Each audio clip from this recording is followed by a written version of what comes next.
nom du Père et du Fils et du Saint-Esprit, ainsi soit-il. Mais bien, chers frères et sœurs, neveux, amis, cousins, continuons notre explication de la doctrine chrétienne. Aujourd'hui, nous parlons du troisième commandement de Dieu, qui est le jour du Seigneur. Donc, on a dit que dans l'Ancien Testament, le jour du Seigneur, le jour du repos, c'était le samedi. Eh bien, le samedi a été remplacé par le dimanche, vu que Jésus est ressuscité le dimanche. Le dimanche est proprement le jour de la Sainte Trinité, car le dimanche, au premier jour de la semaine, on voit ça dans les Actes des Apôtres 20, verset 7, et 1 Corinthiens 16, 2. Le Père a commencé la création, le Fils est ressuscité des morts, et le Saint-Esprit est descendu sur les apôtres. Les apôtres, les apôtres étaient compétents pour faire cette translation, quand la loi du Sinaï se rapportait moins à un jour déterminé que repos hebdomadaire. Et la loi de l'Ancien Testament n'était qu'une figure de celle du Nouveau Testament. Le dimanche est aussi nommé jour du Seigneur, Apocalypse 1, 10, parce qu'il est spécialement destiné à son service. C'est Saint Justin, l'année 139, qui le premier a employé le mot « le jour du soleil » dans son apologie, et à bon droit, qu'à ce jour-là, le Sauveur, semblable au soleil, le vent brillant dans l'éclat de sa résurrection, jour du Seigneur. C'est le jour où Dieu créa la lumière, où l'Esprit Saint descendit sur les apôtres en flamme de feu, où chacun doit chercher de nouvelles lumières sur sa destinée. L'empereur Constantin, qui a mis fin aux persécutions l'année 312, introduisit l'observation du dimanche dans la législation civile en 321, en quoi il fut suivi par Charlemagne et tous les législateurs civilisés. Donc, le jour du Seigneur passe du samedi au dimanche. Samedi signifie jour de repos, et bien le jour de repos passe d'un jour à l'autre, mais il reste quand même. Le dimanche, nous sommes tenus de nous abstenir des œuvres serviles, d'assister aux offices de l'Église, en outre de vaquer au salut de notre âme et de nous procurer une honnête récréation. On appelle œuvres serviles celles qui se font principalement par des efforts matériels et qui causent une fatigue corporelle. Elles tirent son nom de ce qu'elles sont exécutées par des personnes de service. Si l'on prenait la loi au sens strict, le commerce, les foires et les marchés seraient compris aussi sous l'idée d'œuvres serviles. Cependant, dit le cardinal Gousset, la coutume dans certains pays peut faire admettre une certaine tolérance, sauf pour l'heure des offices publics. À l'exemple de Dieu, nous devons nous reposer le 7e jour, et comme le Christ au jour du dimanche déposa son linceul et sa bandelette et sortit du tombeau. Ainsi nous devons nous débarrasser des liens, des soucis temporels et nous élever vers Dieu par la prière. Le repos corporel est nécessaire à l'âme, car l'homme accablé de fatigue est incapable de prier.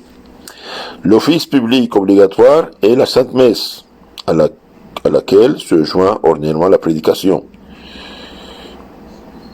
Dès les premiers siècles, au témoignage de Saint Justin, les fidèles assistaient au saint sacrifice.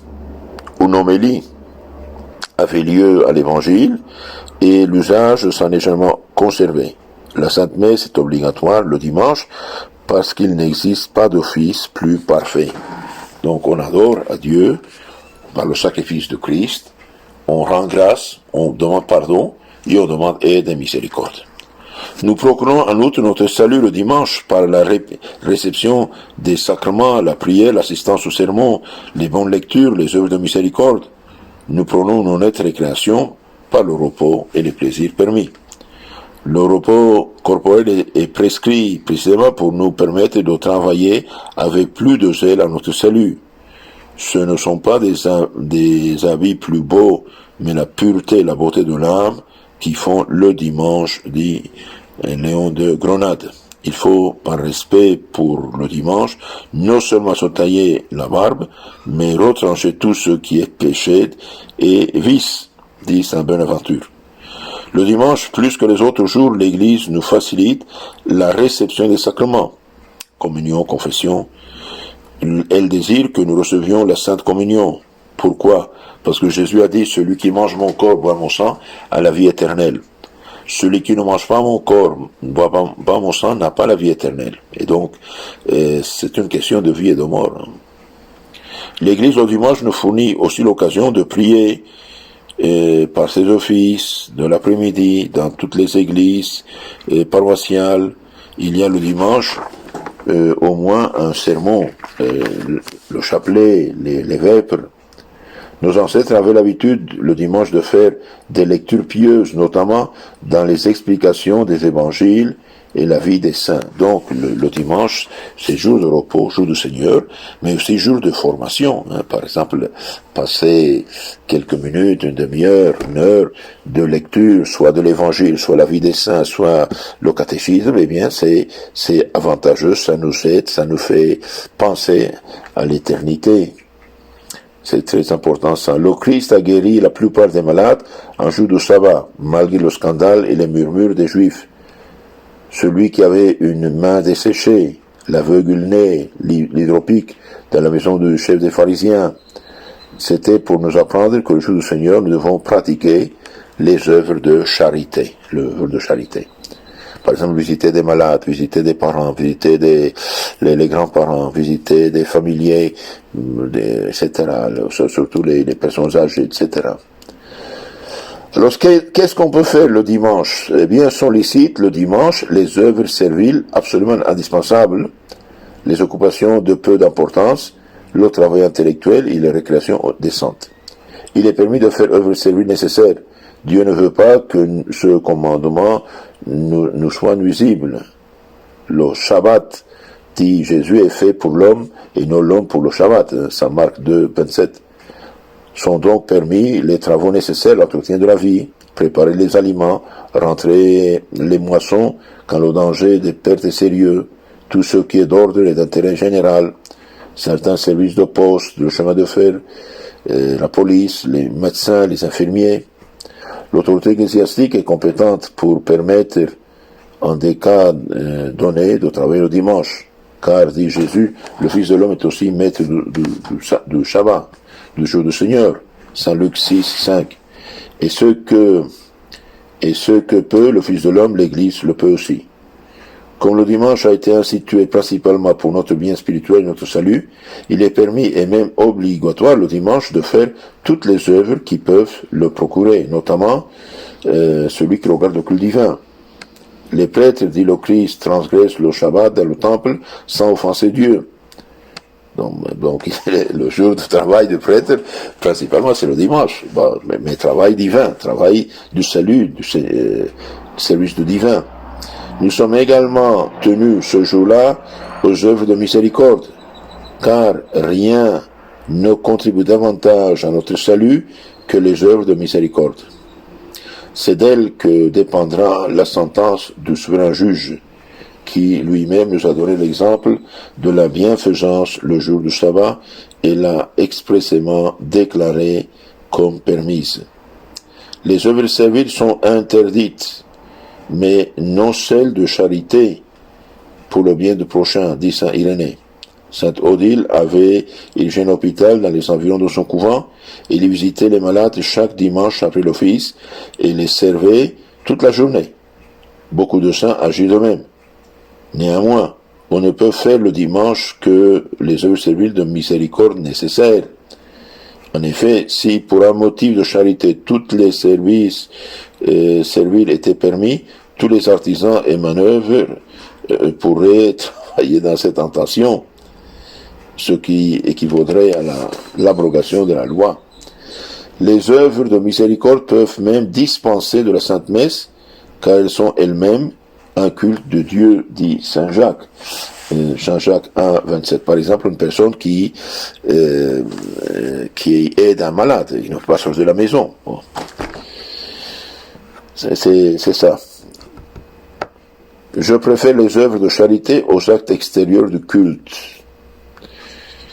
Néanmoins, il faut assister aux offices dans la mesure du possible, selon le précepte du Christ. Faire l'un et ne pas omettre l'autre. Faire l'un, ne pas omettre l'autre. C'est Matthieu 23. Sont permis aussi les menus travaux de ménage dont l'omission serait en désordre. Le balayage des chambres, les travaux usuels des cuisines, une réparation légère à un habit subitement déchiré, à plus forte raison, le travail intellectuel, la lecture, l'écriture, la musique. Comme le dimanche est institué pour notre délaissement, eh bien, les récréations honnêtes, comme la promenade, le jeu modéré, sont permis aussi. Donc, le jour du Seigneur, c'est spécialement pour sanctifier notre âme, pour nous faire penser à l'éternité, pour purifier notre âme de péché, pour nous confesser, communier, nous former d'ailleurs l'importance du catéchisme, les lectures spirituelles, et aussi faire des œuvres de miséricorde. Alors, ce qui est permis, eh bien, c'est permis les œuvres serviles indispensables, sont manger, préparer, manger, boire, laver les assiettes, etc., et le travail intellectuel, récréation honnête. Si Dieu veut, dans la conseil suivante, on parlera les péchés contre la sanctification du dimanche. On pêche contre le commandement de la sanctification du dimanche quand on fait sans nécessité un travail servile ou qu'on le demande, quand on mange sans raison à la Sainte Messe, quand on se livre à des récréations trop bruyantes, trop fatigantes pour le corps ou même coupables.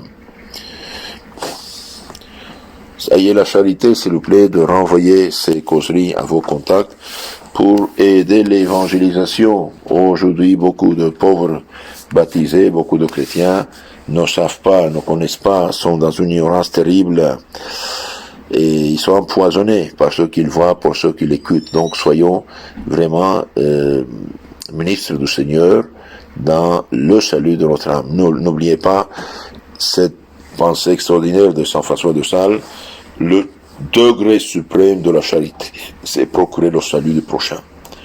Que Dieu vous bénisse. La Sainte Vierge vous garde. Amen.